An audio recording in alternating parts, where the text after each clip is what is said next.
সবাইকে স্বাগতম আজকের ভিডিওতে। তো আজকে আমাদের হাতে একটি প্যাকেজ আছে যা 9eSIM থেকে এসেছে। তো চলুন কথা না বাড়িয়ে প্যাকেজটি আনবক্স করে ফেলি।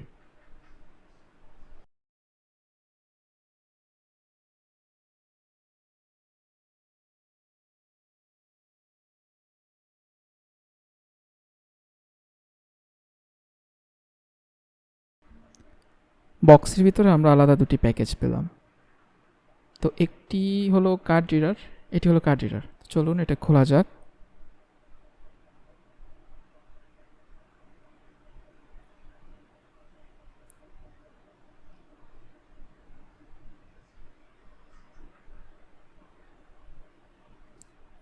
এটি হলো কার্ড রিডার।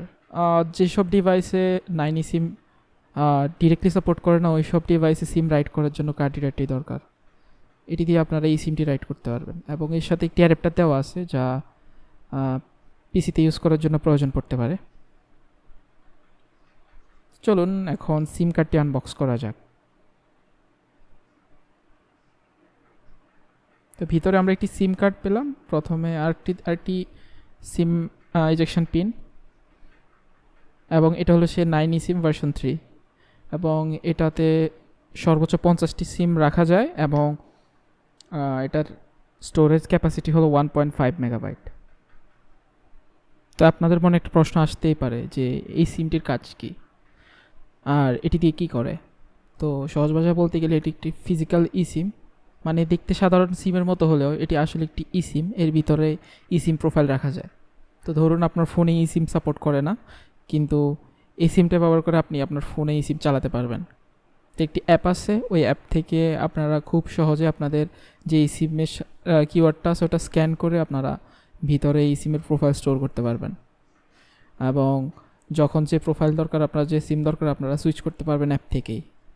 আর মজার ব্যাপার হলো এতে সর্বোচ্চ 50টা ইসিম রাখা যায়, এবং যারা রেগুলার দেশে বিদেশে ঘোরাফেরা করেন এবং অনেক জায়গায় অনেক সিম দরকার পড়ে, তাদের জন্য এটি খুব কাজের।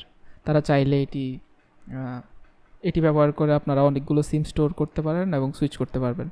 এবং যাদের ফোনে সিম সাপোর্ট করে না এবং তাদের সিম চালানোর ইচ্ছা আছে, তারাও চাইলে এটি ইউজ করতে পারেন। তো এখন আমি আপনাদেরকে দেখাবো কিভাবে এটাতে আপনাদের প্রোফাইলগুলো সেট আপ করতে হয়। তো এখন দেখাবো কিভাবে আইফোনে সেট আপ করতে হয়। প্রসেসটি মোটামুটি সিমিলার অ্যান্ড্রয়েড এবং আইফোনের জন্য। প্রথমে রিডারটিতে সিমটি প্লাগ করতে হবে। সবগুলো ডিভাইস, অ্যান্ড্রয়েড ডিভাইসে রিডারটির প্রয়োজন নেই, বাট